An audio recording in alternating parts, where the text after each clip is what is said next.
आप सब मेरे मसीह भाई बहनों को एक बार फिर से जय मसीह की। परमेश्वर के अनुग्रह दया और कृपा से प्रभु ने हम सबको एक बार फिर से मिलने का मौका दिया। प्रभु का धन्यवाद करेंगे।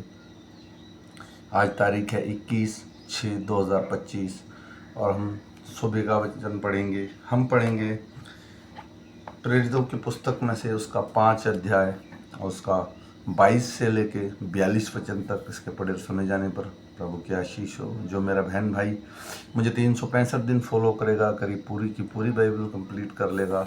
मेरे बहुत सारे भाई बहन बाइबल पढ़ते हैं, कुछ लोग नहीं पढ़ पाते हैं, या तो वो पढ़ने में असमर्थ होते हैं या समय के कारण। तो मैं उन लोगों के लिए बाइबल पढ़ता हूँ। ये सिर्फ बेसिक बाइबल पढ़ता हूँ ताकि परमेश्वर का वचन जो परमेश्वर के खोजी हैं और वो इसे सुने और अपने जीवन में प्रभु की अगुवाई पा सकें। आइए।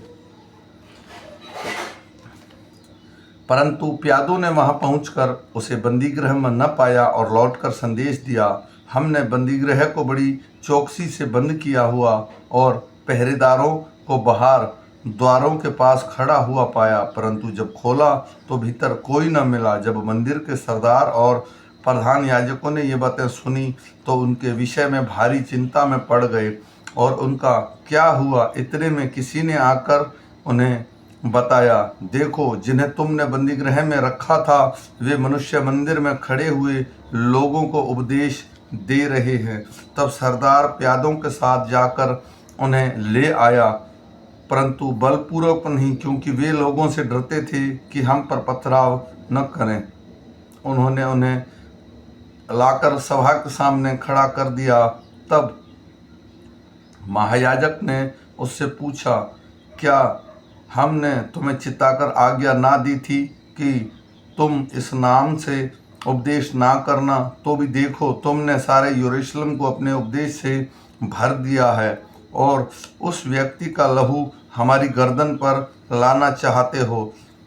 तब पतरस और अन्य प्रेरितों ने उत्तर दिया, मनुष्यों की आज्ञा से बढ़कर परमेश्वर की आज्ञा का पालन करना ही हमारा कर्तव्य है। हमारे बाप दादाओं के परमेश्वर ने यीशु को जलाया, जिसे तुमने क्रूस पर लटकाकर मार डाला था, उसी को परमेश्वर के प्रभु और उद्धारकर्ता ठहराकर हमारे दाहिने हाथ पर उच्च कर दिया कि वह इजरायलियों को मन फिराव की शक्ति और पापों की क्षमा प्रदान करे। हम इन बातों के गवाह हैं और वैसे ही पवित्र आत्मा भी जैसे परमेश्वर ने उन्हें दिया है, जो उसकी आज्ञा मानते हैं। यह सुनकर वे जल गए और उन्हें मार डालना चाहा, परंतु गमलीएल नामक एक फरीसी ने, जो व्यवस्थापक और सब लोगों में माननीय था, न्यायालय में खड़े होकर प्रेरितों को थोड़ी देर के लिए बाहर कर देने की आज्ञा दी। तब उसने कहा, हे इजरायलियों, तुम जो कुछ इन मनुष्यों से करना चाहते हो सोच समझ के करना, क्योंकि इन दिनों से पहले थियुदियास यह कहता था कि मैं कुछ भी नहीं हूँ, और कोई 400 मनुष्य उसके साथ हो लिए, परंतु वह मारा गया और जितने लोग उसे मानते थे सब तितर बितर हुए और मिट गए। उसके बाद नाम लिखाई के दिनों में यहूदा गलीली उठा और कुछ लोग अपनी ओर कर लिए, वह भी नष्ट हो गए और जितने लोग उसे मानते थे सब तितर बितर हो गए।